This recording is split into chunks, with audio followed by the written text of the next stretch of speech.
tavim sveikinasi podcastas Moderni kultūra. Ir šiandien pas mus svečiuojasi Eglė Aukanytė. Tai nuostabi šokėja, labai tokia ekspresyvi per meną asmenybė ir taip pat mokytoja šokį, kuri ugdo vaikus ir moko šokio kultūros, šokio meną. Ir kas iš tikrųjų yra ne tik kaip kūno kalba, bet ir toks vidinė esybė, jeigu galima taip pasakyti. Tai labas, Eglė. Labas, labai malonu gyvai susitikti ir pabendrauti. Mes Eglė turėjom kelis projektus kartu ir iš tikrųjų buvo labai įdomu pažinti kaip tokią labai kultūrinę asmenybę, kuri turi labai daug skirtingų įžvalgų ir labai plačiai mato visą pasaulį ir kaip galima komponuoti tam tikrus dalykus, tam tikrus elementus į tokią bendrą visumą. Tai mane tas labai iškart tavyje sužavėjo, kad labai plačiai viską matai. Labai malonu. Tvarkoj, bet žinai, man visada kilo toks klausimas. Aš visada turbūt kiekvieną podcastą ir pradedu, kad kaip atsidūrei. Žinai, mane tokiame, kaip pasirinkai šokį, ar jis pasirinko tave, nes nuo kažkur pradedame ir toliau einame per gyvenimą, tai kur buvo tas pradžios taškas? Tai iš tikrųjų nuo mažens aš labai daug būrelių lankydavau skirtingų ir muzikos mokyklą ir tada kažkaip grojau pianinu ir supratau, kad noriu šiek tiek aktyvesnės veiklos ir buvau koncerte ir pamačiau, kaip šoka mano amžiaus vaikai. Ir tiesiog pasakiau tėvam, kad noriu, kad užrašytumėte šokius. Ir kaip pradėjau šokti, tada tiesiog nebenutrūko, supratau, kad čia mano dalykas ir kad noriu eiti su juo per gyvenimą. Tai taip natūraliai tiesiog jis atsirado. Taip savaime, kaip daugelio turbūt žmonių vaikystėje, kur po to taip viskas ir plėtojasi. O nuo kokios stilistikos pradėjai? Pradėjau nuo tautinių šokių, tai aš esu kilusi iš Mažeikių, tai iš nedidelio miesto, tai ten buvo vienintelė tokia vieta, kur labai stipriai, disciplinuotai paruošė tokius kaip aš šokėjus. Tai pradėjau nuo tautinių, bet kadangi lankiau choreografijos mokyklą, tai ten skirtingų žanrų išbandėm ir baletą, ir pramoginį šokį, ir charakterinį, ir tiesiog įvairius žanrus. Jo, vienintelio, ko nebandžiau, tai buvo šiuolaikinis. Ką dabar? Bet tas kaip tik, žinai, kur atrodo, kad nebandžiau šiuolaikinio, bet dabar šoku šiuolaikinio. Įdomiai. Jo, ir netgi stojamuosiuose aš sugalvojau kažkodėl šiuolaikinio šokio pasirodymą kurti, nors apie jį mažiausiai žinojau, bet prisižiūrėjus YouTube video, sudėliau savo ten kompoziciją gal labiau neoklasikos, ne šiuolaikinio, nes tuo metu galvojau, kad čia šiuolaikinis. Ir įstojau. Tai taip ir atsidūrė čia, kur dabar esi. Bet žinai, man labai gražu, kad paminėjai, kad išbandai labai daug skirtingų dalykų, ne? Ir galų galiausiai dabar taip sustojai prie tokio vientiso labiau, ne? Bet jeigu neklystu, praktikuoji šiek tiek ir kitas stilistikas vis dar jų nepaleidai. Taip.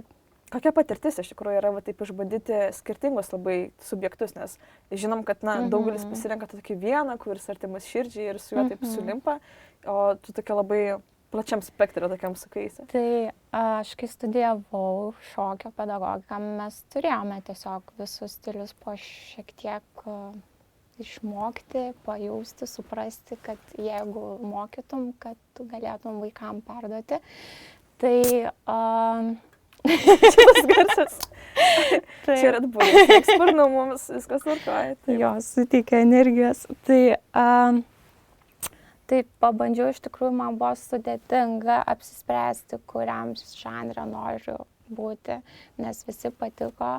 Jeigu aš kažką pradedu daryti, tai darau 100% ir maksimaliai ir tada tau gaunasi automatiškai.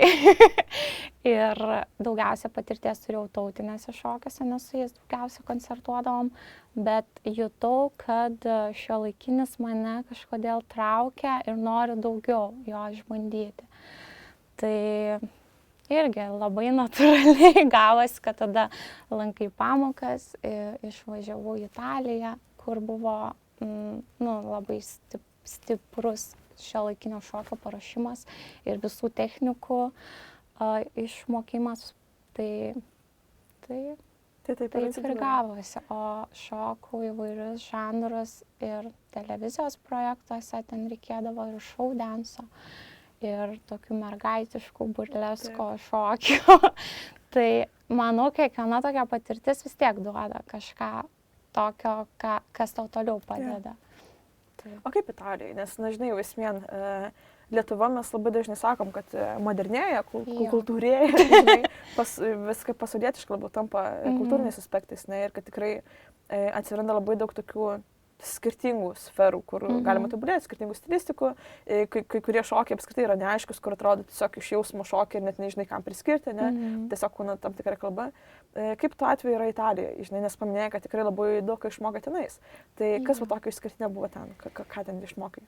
Tai ten nuvažiavus iš tikrųjų man labai patiko mokymo sistema, kai dėstytojas yra draugas tau labiau, ne tiesiog asmuo, kuris tave moko, bet su juo gali ir nueiti prie auditorijos arba lauke pakalbėti šiaip apie dalykus. Tai tas kažkaip žiauriai sužavėjo. Nu, ta prasme, kai tokį ryšį stiprų turi, tai tada automatiškai ir paskaitose jautiesi drąsiai, nori išmokti ir tada jauti dar tą pagalbą iš dėstytojo, kad jis tau nori padėti. Tai ten iš tikrųjų Italijoje labai, jie turi tokį gerą požiūrį į meną, į kultūrą, visiškai atsiduoda tam. Ir tiesiog šitas dalykas negali neužkrėsti, nes, nu ir tada pradedi gyventi tuo, nenori išeiti iš akademijos, nori būti iki vakaro. Nu, tiesiog tokį tau duoda įkvėpimą tam tokį, jo. Tai ir labai gražu klausyti, žinai, matavęs dabar. Ir tie dėstytojai tokie, nu, jie daug pasiekia iš Amerikos, iš skirtingų šalių. Ir kai jie taip paprastai, žmogiškai su tavim kalba, tai, nu, labai faina. Visą kitą ir jautiesi, žinai, ta prasme, ką labai svarbaus ir gražus paminėjai, kad kai būni akademijoje ir turi tam tokį ryšį, tu žymiai drąsiau save pateiki. Žinai, ir to, kad nėra tos ribos tarp to, kur reikia kažkaip kažką daryti ir kur save pristabdyti, bet pilnai atsiduodi į meną ir leidai jam būti su tavim kartu ir būti jame. Ir, žinai, aš kartais pagalvoju, kad, yra, aš pati kažkada labai svajojau Fontys University of Applied Sciences ten studijuoti. Irgi, ir kažkaip pasibėjo, kad tikrai vakarų valstybės, Italija, Prancūzija, jos turi labai tokias stipres paruošimo, tas struktūras, pačias stilistikas, technikas, ne. Bet man vis tai būna toks baisuliukas, kaip pagalvoju kartais. Ar tau nebuvo, man žinai, įdomu, būtent dėl to, kad baletas ten yra labai stiprus, ne. Ir tos technikos yra jos tokios, kur, ten, kur tu atrodo plie, gali 50 milijonų kartų daryti ir kiekvieną kartą bus blogai. Galiu papasakoti apie šitą dalyką, nes irgi nuvažiavau ir pamačiau, kad baletas, ne paslaptis, kad atsirado Italijoje, Prancūzijoje. Tai aš atėjau, mano buvo antra baleto paskaita ir visi išsitraukė puantus, aš niekada nebuvau šokusi, buvau su paprastais šokio bateliais. Taip, ir visi kelia kojas iki, tiesiog galvos ir visiems taip lengvai atrodo gaunasi. Tai aš tokios patirties neturėjau Lietuvoje, tai nuėjau pakalbėti su dėstytoja, sakau, ar ir man reikėtų tuos puantus nusipirkti. Sakau, niekada nebandžiau. Tai jinai sako, sako, nusipirk, sako, aš tau viską nuo pradžių parodysiu, nesjaudink. Tai taip ir buvo, kad tiesiog man atskirą informaciją duodavo, nes ten jau visi šuolius sukinis darydavo. Tai, puantai nėra paprasti šokio bateliai.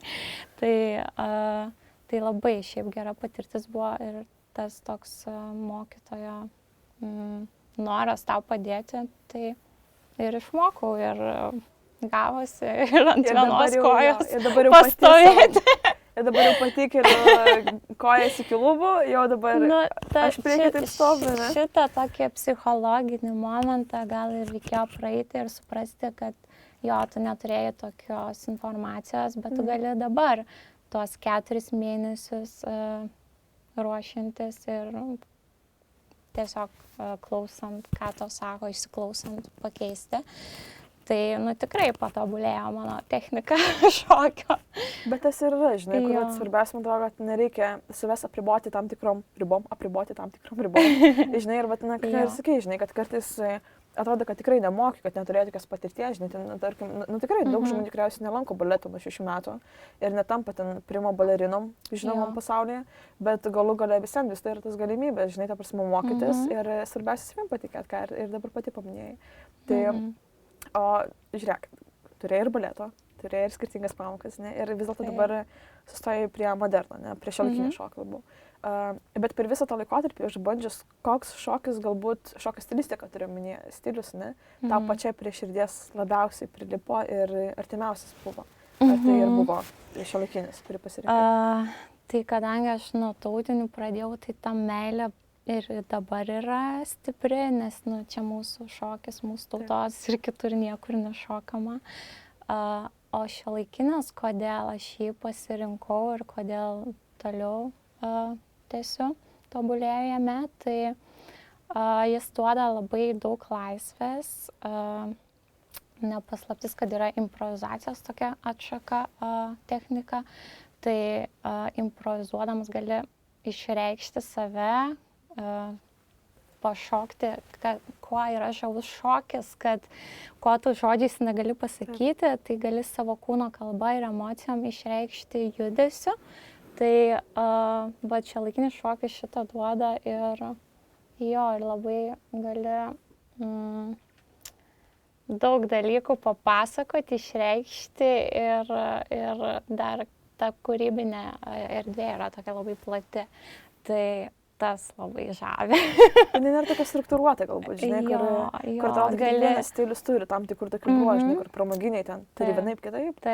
Šiuolaikinis yra toks laisvas labiau. Tiesiog gali išeiti iš tų rėmų technikos, kur tiek balete, tiek pramoginėse šokiuose yra tam tikros pozicijos, ten pirma kojos eina, šitaip nenatūraliai, o šiuolaikiniam gali tiesiog natūralius buitinius judesius juos panaudoti taip kaip šokio išraiška ir forma, dar pridedant kitus dalykus, kaip muzika, šviesos ir dar daug kitų. Jo, tai gaunasi toksai visuma skirtingų meno šakų, ne, tokia kombinacija galima sakyti.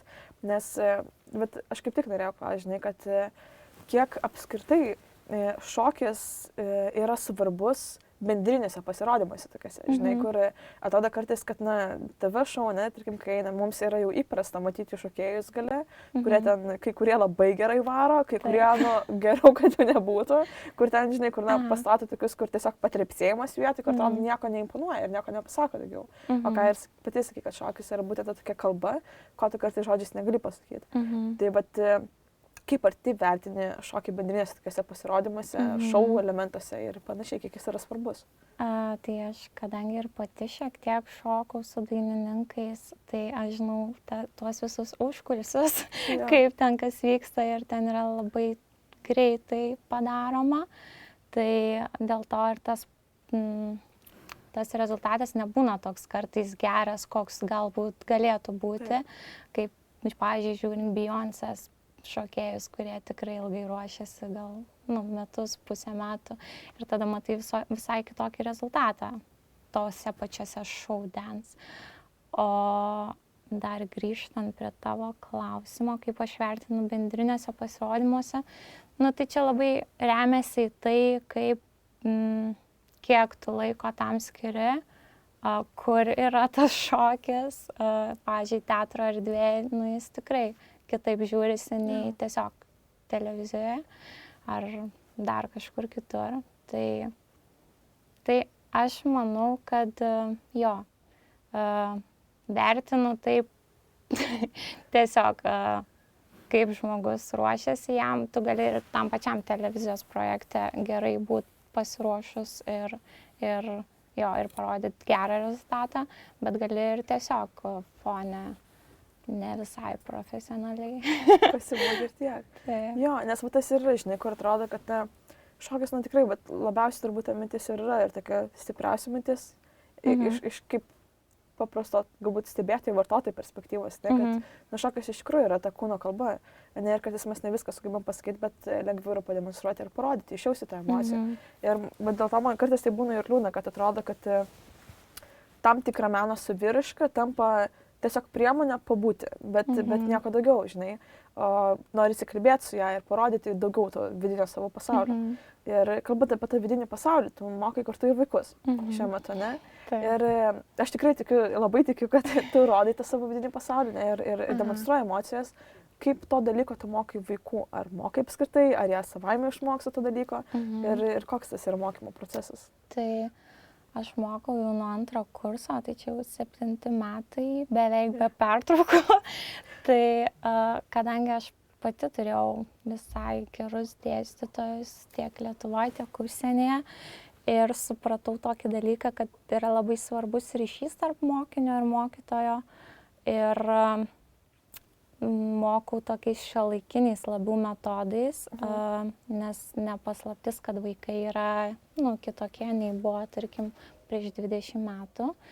Tai šiek tiek gal yra sunkiau juos sudominti, bet jeigu mokytojas kūrybiškai į tai pasižiūri ir panaudoja įdomesnius metodus, ką aš darau, tai iš tikrųjų matai, kad vyksta tas procesas ir jiems labai reikia to kūrybiškumo ir tiek per emocijas šokio perteikimo. Aš naudoju irgi tokias korteles, kur yra surašyta ten liūdnas, linksmas ir dar kitos emocijos. Ir pastebėjau, kad vaikam labai patinka, netgi po to prašo tavęs, kad dar kartą gal galim šitas emocijas šokti.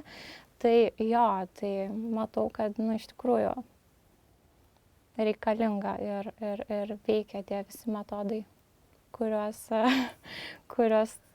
tiesiog duodu jiems, tai jo, tai labai fain.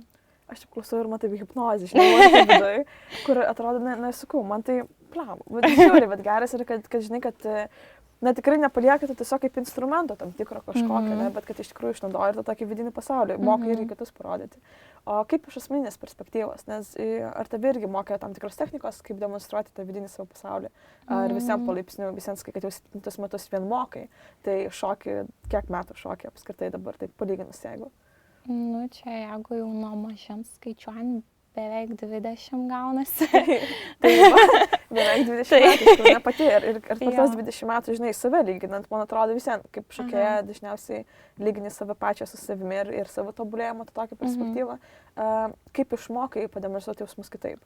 Ir ar vis dar mokaisi, ar jau manai, kad esi pakankamai stipriai vietoje? Tai kaip ir buvo tas klausimas, ar aš turėjau tokias pamokas, tai dabar bandau atsiminti ir iš tikrųjų nelabai, labiau per šokio techniką mokėmės, bet, tas emocijų išreiškimas ateina vėliau, kai tu esi scenoje ir, tiesiog, kai maksimum nori parodyti ir jauti atsakomybę grupės, tai, natūraliai gaunasi, kad tu perduodi tą emociją, bet jo, to dar mokausi, manau, nes nesinori supriešinti žiūrovą.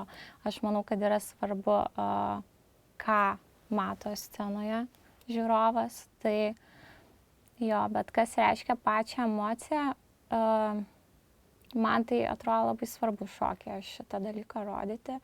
Aš pati, kai spektaklį kūriau, tai vienas iš svarbesnių aspektų buvo tas tikros emocijos išgyvenimas scenoje. Gražu. Nes ta tikra emocija, žinai, ir atrodo, kad mes galbūt gyvename tokiame pakankamai ir taip keistame pasaulyje, kur vis labai daug tai nori su tokio tikrumo, žinai. Ir užsiminėjai pas spektaklį. Tai mes kaip tik ir susipažinom iš tikrųjų vienam Kreitone, kuriuo metu pateikė idėją, kad per karantiną, tuo metu karantinas buvo, kad nori sukurti spektaklį virtualioje erdvėje, kur kiekvienas žiūrovas galėtų būti kartu ir spektaklio dalimi, šokio spektaklio dalimi. Kaip vystosi šitą idėją? Ar vis dar planuoji pateikti pasauliui, kokiame etape esi ir kokia ta buvo apskritai idėja iš tikrųjų? Tai šita idėja kilo, tiesiog, kai buvo toks laikas, kai nebuvo spektaklių, jie buvo uždrausti. Ir tada irgi galvoje sukasi daug minčių, kaip tą meną ir kultūrą išlaikyti ir tada irgi natūraliai kilo šitą idėją. taip pat nėra paprasta ją įgyvendinti. Idėja nėra, manau, gera, kai jinai nėra įgyvendinta, nes idėjų galima daug prigalvoti, bet kai jinai materializuojasi, pavirsta į kažkokį jau matomą dalyką, tai aš manau, tik tada yra jau galima sakyti, kad taip, tavo idėja puikiai. Tai atrodo, kur yra tas lapas, kur, idėja liks tik idėja ir jos iš viso, ne? Tai šitas spektaklis dar yra mano galvoje ir aš tikrai norėčiau jį parodyti. Tai galbūt reikia žmonių, daugiau komandos narių, kad jinai tiesiog įvyktų. Bet virtuali erdvė, aš manau, kad tiem žmonėm, kurie galbūt tuo metu nenori eiti niekur, nori namie pažiūrėti spektaklį, aš manau, kad galėtų būti kaip alternatyva tokia tikrai. Kaip kitas toks pasaulis. Tai turėkit omeny, nežinau, kaip kamera dabar, bet jeigu pačioje bus eglės spektaklis, tai jeigu bus tam, tai prisijunkit iš tikrųjų, nes man tai pačiai tikrai labai patiko šitą idėją. Tai tuo metu realistiškai bandžiau žiūrėti gyvenimą ir supratau, kad nelabai turiu laiko tam. Bet iš tikrųjų dabar taip atrodo, kad labai gražu, kad nepaleidži taip dalykų, žinai, ir atrodo, kad kai iš pirmo karto nepavyksta ir tiesiog nesusiklosto taip sąlygos, kad neužtenka išteklių žmogiškųjų, arba tiesiog karantinas iš tikrųjų buvo, nelabai buvo įmanoma kažką daryti ir fiziškai susitikti, išsimatuoti patalpas arba nusifilmuoti dalykų. Tai kad nepaleidė tokių, žinai, svarbių savo idėjų arba tokių dalykų, kurias nori galų galia padaryti iš tikrųjų. Jo, galbūt aš dar noriu suprasti, ar tikrai įdomus būtų šitas dalykas žmonėm, ar labiau norėtų tiesiog gyvai tą patyrimą turėti. Tai, tiesiog išsprendusi visus šios klausimus, tai tada pradėčiau, manau, judėti link to rezultato. Užsiminei dabar apie tai, ar žmonėm būtų įdomu, ne? Manau, taip įdomu pasidarė, žinai, o kaip pamatuoji, ar įdomu ar ne? Ir ar taip yra su visais tavo kūrybinis procesais, ar vis dėlto dalį jų, ar apskritai visus darai dėl to, kad pati nori? Jo, labiausiai, aš manau, menininkai, bet kuriam, jeigu jam pasakytų, kad tu dabar padaryk taip ir taip, mes tau sumokėsim tiek. Nežinau, ar priimčiau pasiūlymą, jeigu visiškai juo netikėčiau. Tai jo, tai manau, tas aspektas labai duoda tau. Ir jeigu tu tikrai jauti, kad šita tema aktuali ir nori ją papasakoti meno kūriniu, tai jo, tai tada tik pirmyn. Imti ir daryti. Tas dalykas. Žinai, mes dabar taip pasikalbėjom apie sceną pačią ir kas joje vyksta, žinai. O kaip yra užkulisiuose? Nes, dažnai mes girdime tuos dalykus, kur ir dabar prieš įstengiantis mikrofonas užsiminė, kad, šokėjai, prie visų persirenginėjai visą, nieko baisaus, yra įprastas dalykas. Ir kas iš tikrųjų vyksta užkulisiuose? Kaip vyksta tie procesai, žinai, ar yra kažkas, ką apskritai norėtum šokio kultūroje pakeisti, nes atrodo, kad yra peržengiamos tam tikros ribos, arba atrodo, kad galima kažkur toliau nueiti. Tai koks tas pasaulis už užkulisių, ko mes nematome ir ar yra kažkas, ką norėtum pakeisti? Šokėjai, aš pati šoku teatre, tai irgi ten būna įvairių įdomių dalykų užkulisiuose, bet aš turiu tokias prieš spektaklį savo meditaciją, prasitampimą, kai norisi, kad kūnas būtų pasiruošęs, mintis irgi tik apie tai. Tai ir visi šokėjai irgi ruošiasi. O kas vyksta tuose visiškai, kai jau vyksta spektaklis ir tu bėgi, pavyzdžiui, iš vienos scenos į kitą, arba tau reikia nusilenkimui persirinkti, pavyzdžiui, per pusę minutės, tai tada ir būna, kad visi šokėjai tiesiog šukuojasi plaukus, maunasi iš vieno kostiumo į kitą. Ten visi darbininkai vaikšto irgi aplinkui, tave mato. Bet šokėjas tiesiog, manau, yra pripratęs prie įvairių sąlygų, prie šaltų, galbūt šaltų patalpų. nu, tiesiog tu nori ir tu darai tada. Jo, čia toks atsiranda, kur, na, mano dabar tikslas yra scena ir galutinis variantas, kas yra ten, bet ne tai, kas vyksta visur kitur ir darai viską, ką gali dėl to. Tai, žinai, man tik pasakai tą persiriginėjimą tokį, ten kažkas plakus, man iš karto, turbūt scenas iš filmo, kur, žinai, kur yra vienas ten prima balerina ir kokie 50 žmonių aplink, kur kiekvienas ruoga atskirai šukuoja, kur ją aprengia, perrengia ir tada po 3 sekundžių bėga. Na, toksai, žinai, kur atrodo vaizdas toksiškas, bet tokia realybė, man atrodo, yra, žinai, kad nesisuka 50 žmonių aplink, bet... Nu, šiek tiek yra komandos narių geruose teatruose, tai mes, pavyzdžiui, turim ir kas dirba su rūbais, tai jau kostiumai būna paruošti, tau nereikia nieko tvarkyti, nieko plauti, net iki smulkmenų, iki kojinių detalių paruošta. Tada makiažais irgi pasirūpina, tai, nu, tai yra taip, kad sukasi komanda kiekvienoj srity profesionalas, tai tada tau yra lengviau jau tą rezultatą galutinį paruošti. Nereikia visko vienai pačiai daryti, būti tiek, tarkim, kaip pats pradedi savo kelią. Tai reikia ir vadybinius dalykus, ir ieškotis komandos narių pačiai, ir kurti, tai, ir mokyti. Tai, nu, tada gal šiek tiek tu save į daug vietų padalini, o kai susikoncentruoji tik į vieną, ką tuo metu tau reikia padaryti, tai manau, visai kitas rezultatas tada yra. Tai gal tą ir norėčiau pakeisti dalyką, kad tiesiog, kad būtų lengviau turėti tą savo komandą ir paskirstyti tada darbus ir atsiduoti vien kūrybai. Tai toks galbūt kad būtų lengviau, o ant kiek yra sunku tada, žinai? Kiek realiai užtrunka laiko ir kiek darbo reikia tam skirti tokiems ne vien kūrybiniams aspektams? Tai nemažai, nes vien, pavyzdžiui, spektaklio procesas užtrunka kažkur metus.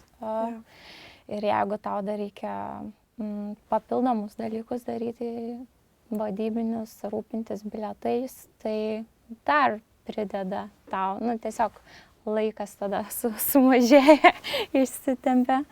Tai priklauso iš tikrųjų nuo to žanro, nuo to spektaklio, kurį tu darai.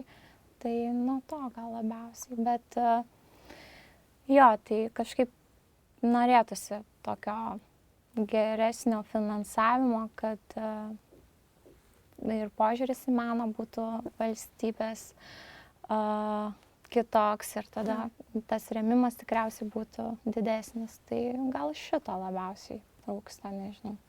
O lyginant visiems, kaip pasakai, 20 metų jau šokia, ne? Beveik, taip, plius minus jau galim apibrėžti. Ar keičiasi šitas dalykas, žinai, ar po truputėlį galim sakyti, kad progresuojam ir kad judame link to, kad iš tikrųjų menas būtų labiau vertinamas ir bendrai kultūra kaip reiškinys, ne? Ar vis dėlto pastebi, kad, na, kaip ir judam, bet kaip ir ne visai? Tai pasikalbant su jaunai žmonėm, aš iš tikrųjų matau tokį pokytį, kad jiem reikalingas yra menas ir kultūra ir kad mano amžiaus žmonės irgi laisvu metu nueina į spektaklius, nors ir nėra susijęs su menu, nu, tarkim, ten programuoja ar dar kitas sritim užsiema. Tai iš tikrųjų tas labai, labai džiugina. Tai norėčiau, kad, nu, ir toliau plėstųsi ta auditorija ir nebūtų žmogus abejingas menui ir kad jeigu ir nesuprantate nieko, kad tiesiog nueitų, pabūtų, pažiūrėtų ir vis tiek, kad kažką išsineštų. Nes, nu, bet kokias patirtis tau duoda. Kaip žmogui. Tas išsinešti, žinai, bet iš tikrųjų, tai, žinai, išsinešti yra toks paprastas žodis, toks ūkinis, kur išsinešti į bandelę, nežinau, iš parduotuvės iki namų. Bet jeigu tai bendrai visą konceptą pasižiūri, kad, na, išsinešti, tai gali labai daug ką, žinai, ir tik išsinešti, bet kartu ir pasiimti su savim, kad ne tik išnešti iš kažkur, bet ir prie savęs priklausti, ne. Tai ką tu pati esi išsinešus, žinai, aš nebūtinai dabar kalbu apie tokius mokymus kažkokius, žinai, apie, nežinau, ten spektaklius, kitų šokių pasirodymus, performances tos pačius, bet nežinau, paprasčiausias aš labai laukiu, kol Lietuvoje kada nors galėsiu pamatyti muziklą, tokį tikrą normalų muziklą, kur, ta prasme, minėjai burlesko, tarkim, mane yra panašias stilistikas, tai aš dabar blemba galvoju, kaip tas Sublock Tango, man atrodo, taip ir vadinasi, ne, ta scena. Aš ją myliu, vis dar dabar, ta prasme, galiu kiekvieną vakarą žiūrėti ir atrodo, kad išsineši kažką tokio, kur, milstė tiesiog. Ar tau yra kažkokia tokia sritis, tokia dalis kažkokio pasirodymo, ar ta pati daina galbūt? Jo, ir kai tu pasakoji, irgi aš matau tavo emociją, kaip tu tą pasakoji ir irgi labai džiugina, nes, matai irgi, kad žmogui yra svarbus šitas dalykas ir menas, ir muziklas, kas Lietuvoje iš tikrųjų jo galėtų biški pajudėti į priekį. Šitas žanras, nes, pavyzdžiui, žinant, kad Londone yra nerealių muziklų ir ten per metus išperka bilietus, turi maždaug 2 metus į priekį nusipirkti, tai yra nerealu. Tai grįžtant prie klausimo, apie išsinešimą, tai kažkada manęs paklausė irgi, kas tave džiugina. Tai aš taip pagalvojau. Aš labai džiaugiu, ta prasme, labai man daug duoda tas nuėjimas į spektaklį, pabuvimas tam momente, nes, kiekvienas spektaklis yra skirtingas ir vieną kartą atėjus, tu gausi vieną patirtį, kitą kartą galbūt į tą patį nuėjus, gausi visai ką kitą. Tai tai aš irgi skirtingus dalykus išsinešu iš tų skirtingų spektaklių, kiek esu mačiusi. Būna, kad tiesiog nesudomina, bet čia irgi yra patirtis. O ką labiausiai išsinešu, tai tiesiog gal, kai yra tau artima tema ir artimas žanras, tiesiog jauti, kad prisipildai save dvasiškai, gal labiau viduj. Tai toks didžiulis pasipildymas ir išnešimas, bet ir pasiėmimas. Tai labai gražu. Aš tai noriu tau tiesiog padėkoti, kad atėjai ir palinkėt, kad ką dabar paskutiniai tokie žodžiai, kad žinai, yra pilnatvė, kad ta pilnatvė niekada neužsipildytų ir kad tikrai turėtum kuo ją pildyti ir norėtum ją pildyti, nes labai gražu tavęs buvo klausti šiandien ir labai tikiuosi, kad ne paskutinį kartą girdžiu, kažkaip labai skambėjo. Bet iš tikrųjų labai malonu pasidalinti patirtimis ir pamatyti tokias įžvalgas iš skirtingų perspektyvų ir skirtingų patirčių ir to, kaip mokai dabar vaikus ir ką iš tikrųjų pasiėmi iš labai tokių atrodo paprastų dalykų, bet kurie tampa reikšmingi. Tai labai ačiū tau, kad buvai, kad pasidalinai savo istoriją, savo išgyvenimais ir savo patirtimi tiesiog šokių mene ir apskritai kaip kultūros asmenybė. Tai tikrai labai ačiū. Ir ačiū Jums, kad žiūrėjot. Primenu, kad buvote kartu su Egle Ukanyte ir galėsite pasižiūrėti jos kontaktus apačioje, pasižiūrėti Instagramą, pasižiūrėti trumpus reelsus, kaip ten gražiai prie jūros šoka, aš tikrųjų žiūriu visada šitas tikės. Taip pat. Ir primenu apie projektą, apie kurį šitiek užsiminė, tai jeigu bus įdomu, galite tiesiog manau parašyti ir pasižiūrėti, galbūt pagaliau ir surinksite komandą, kurios taip reikia ir galėsite gyventi. Čia būtų nerealu. Būtų nerealu. Tai ačiū dar kartelį ir iki kito karto. Ačiū, iki.